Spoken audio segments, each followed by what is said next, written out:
नमस्ते दोस्तों। अभी 2-3 दिन पहले टाटा पावर ने कुछ अनाउंसमेंट्स किए। उसमें से दो मेजर अनाउंसमेंट्स है।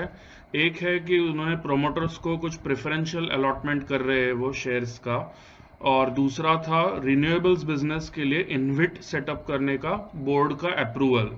तो इन दोनों का उनके टाटा पावर के अपने बिजनेस पे कैसा इम्पैक्ट होगा, इसके बारे में मैं कुछ डिटेल्स अपनी राय बताना चाहता हूँ। इसके पहले जिन्होंने मेरा टाटा पावर का पहला वाला वीडियो नहीं देखा है तो वो प्लीज़ अब मेरे चैनल के हिस्ट्री में जाके देख ले। उसमें मैंने टाटा पावर के बारे में काफ़ी सारे डिटेल्स दिए, और मैंने ये सवाल का जवाब दिया था कि टाटा पावर को हर एक इन्वेस्टर के पोर्टफोलियो में क्यों होना चाहिए। उसके कई सारे कारण दिए हैं। तो जिन्होंने अभी तक नहीं देखा वो प्लीज़ वो वीडियो पहले देख ले, बाद में ये वीडियो देखें। मैंने टाटा पावर पे 2 महीने पहले जो वीडियो रिलीज किया था, तो उसमें मैंने एक पॉजिटिव पॉइंट जो लिखा था वो ये था कि प्रमोटर ग्रुप यानी कि टाटा ग्रुप जो है वो इस कंपनी में स्टेक बढ़ाने में इंटरेस्टेड है। पिछले फाइनेंशियल ईयर में उन्होंने ऑलरेडी 4 से 5% के बीच में मार्केट से खरीद के टाटा पावर में स्टेक बढ़ाया था। अभी तकरीबन प्रमोटर ग्रुप का स्टेक 37% के नज़दीक है। इस साल भी वो ऑफिशियली स्टॉक मार्केट से खरीद के 5% से स्टेक बढ़ा सकता था, लेकिन ये प्रेफरेंशियल अलॉटमेंट का न्यूज़ एक काफ़ी बम्पर न्यूज़ है कंपनी के लिए भी और शेयर होल्डर्स के लिए भी। ये क्यों, ये अभी मैं बताता हूँ। तो ये प्रेफरेंशियल अलॉटमेंट जो हो रहा है वो 53 रुपीज़ पर शेयर के प्राइस पे हो रहा है, और तकरीबन 49 लाख शेयर्स इशू हो रहे हैं टाटा सन्स को।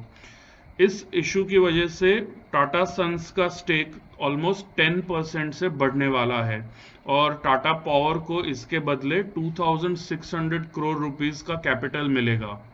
तो इसके बिजनेस पे कैसे इम्पैक्ट होता है ये देखते हैं।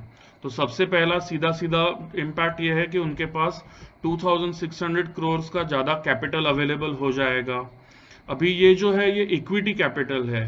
इक्विटी कैपिटल एक्स्ट्रा आ जाने की वजह से उनका डेट टू इक्विटी रेशियो है वो काफ़ी सुधर जाएगा, और ये रेशियो सुधरने की वजह से जो टाटा पावर के जो बैंकर्स हैं जिन्होंने अभी तक कई सारे प्रोजेक्ट्स को लोन्स दिए हुए हैं, तो ये बैंकर्स के लिए काफ़ी कंफर्टिंग पॉइंट है कि प्रमोटर्स कंपनी में एक्स्ट्रा कैपिटल इन्फ्यूज कर रहे हैं, और वो भी प्रीमियम पे।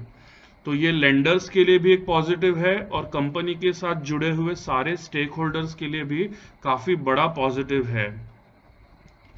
अभी टाटा पावर को अगर नए प्रोजेक्ट्स के लिए अगर लोन की ज़रूरत होगी तो बैंकर्स ज़्यादा इजीली ज़्यादा रेडीली लोन देंगे, क्योंकि प्रमोटर्स ने एक्स्ट्रा कैपिटल ऑलरेडी डाला है और डेट इक्विटी रेशियो ऑलरेडी सुधरेगा इसकी वजह से। तो इसकी वजह से टाटा पावर को अगर एक्सपांशन प्लान्स के लिए कोई भी कैपिटल रेजिंग करना होगा तो वो ज़्यादा इजी हो जाएगा। और अभी शेयर होल्डर्स के लिए क्यों भी ये बहुत ही बड़ा पॉजिटिव है, क्योंकि ये जो इक्विटी इशू हो रहा है वो प्रीमियम पे हो रहा है। एग्जिस्टिंग शेयर प्राइस के ऊपर तकरीबन 10 to 20% का प्रीमियम उन्होंने दिया है।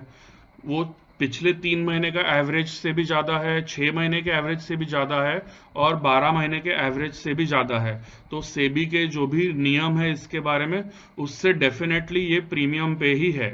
तो ये शेयर होल्डर्स के लिए भी एक पॉजिटिव है कि प्रमोटर्स प्रीमियम पे शेयर्स खरीद रहे हैं, तो ये डेफिनेटली मार्केट में भी उसका असर दिखाएगा। अब बात करते हैं टाटा पावर की दूसरी अनाउंसमेंट के बारे में, जो था इंफ्रास्ट्रक्चर इन्वेस्टमेंट ट्रस्ट सेटअप करने के बारे में।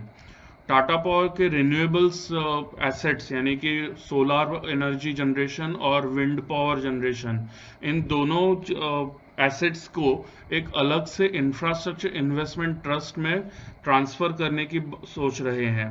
तो इसके ये इन्विट जो है इसका टाटा पावर को क्या फ़ायदा हो सकता है, और ये इन्विट एक्चुअली होता क्या है, ये दोनों चीज़ों के बारे में मैं थोड़ा बताता हूँ। तो ये इन्विट जो होता है वो गवर्नमेंट ने एक प्रोविज़न किया हुआ है जहाँ पे अलग से एक एंटिटी फॉर्म कर सकते हैं, जहाँ पे लॉन्ग टर्म इंफ्रास्ट्रक्चर प्रोजेक्ट्स जो है वो कोई भी कंपनी ट्रांसफ़र कर सकती है। वहाँ पे अलग से कैपिटल रेजिंग हो सकता है, वो भी लॉन्ग टर्म कैपिटल रेजिंग होगा, और जिसको इंटरेस्ट रेट में भी थोड़ी सहूलियत मिलती है। टैक्स में भी काफ़ी सहूलियत मिलती है। तो इन दोनों का एडवांटेज लेने के लिए काफ़ी सारे इंफ्रास्ट्रक्चर कंपनीज जो है इनविट्स सेटअप कर रहे हैं या करने की सोच रहे हैं।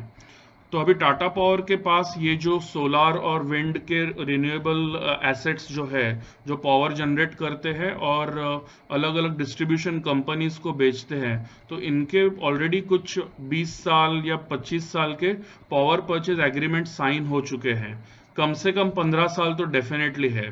तो ये तो डेफिनेटली लॉन्ग टर्म में काउंट हो जाते हैं और रिकरिंग रेवेन्यू जनरेट करने वाले एसेट्स है। तो ये सारे इनविट के लिए परफेक्ट है। तो इनविट में क्या होगा कि ये अलग एंटिटी फॉर्म होगी, वहां पे बाहर से इन्वेस्टर्स लिए जाएंगे जो लॉन्ग टर्म कैपिटल लेके आएंगे। कुछ पोर्शन हो सकता है डेट का भी हो, यानी कि लोन का भी हो, और वो इनविट जो है वो फेयर वैल्यू पे टाटा पावर के रिन्यूएबल एसेट्स खरीद लेगा। ओके, सो टाटा पावर के रिन्यूएबल एसेट्स इनविट ने खरीद लिए, तो टाटा पावर को उसका पैसा मिल जाता है, उनका बैलेंस शीट हल्का हो जाएगा, उनका लोन का बर्डन कम हो जाएगा। वो एसेट्स जाएंगे इनविट के पास, जो भी उसका रेवेन्यू वगैरह आएगा वो इनविट के पास आएगा, और उसमें से वो लोग उनके इन्वेस्टर्स को डिविडेंड के फॉर्म में या इंटरेस्ट के फॉर्म में पे बैक करते रहेंगे। अभी टाटा पावर को उसका दो फायदे होंगे। एक, उनको अभी अपफ्रंट कैपिटल मिल जाएगा और बैलेंस शीट हल्का हो जाएगा। दूसरा, टाटा पावर उस इनविट का मैनेजर बना रहेगा। जितना भी लॉन्ग टर्म ड्यूरेशन है, 10, 15 साल, 20 साल, जो भी ड्यूरेशन है, उस पूरे ड्यूरेशन के लिए टाटा पावर उस इनविट का मैनेजर रहेगा। कम से कम 15% स्टेक तो उनको रखना ही पड़ता है।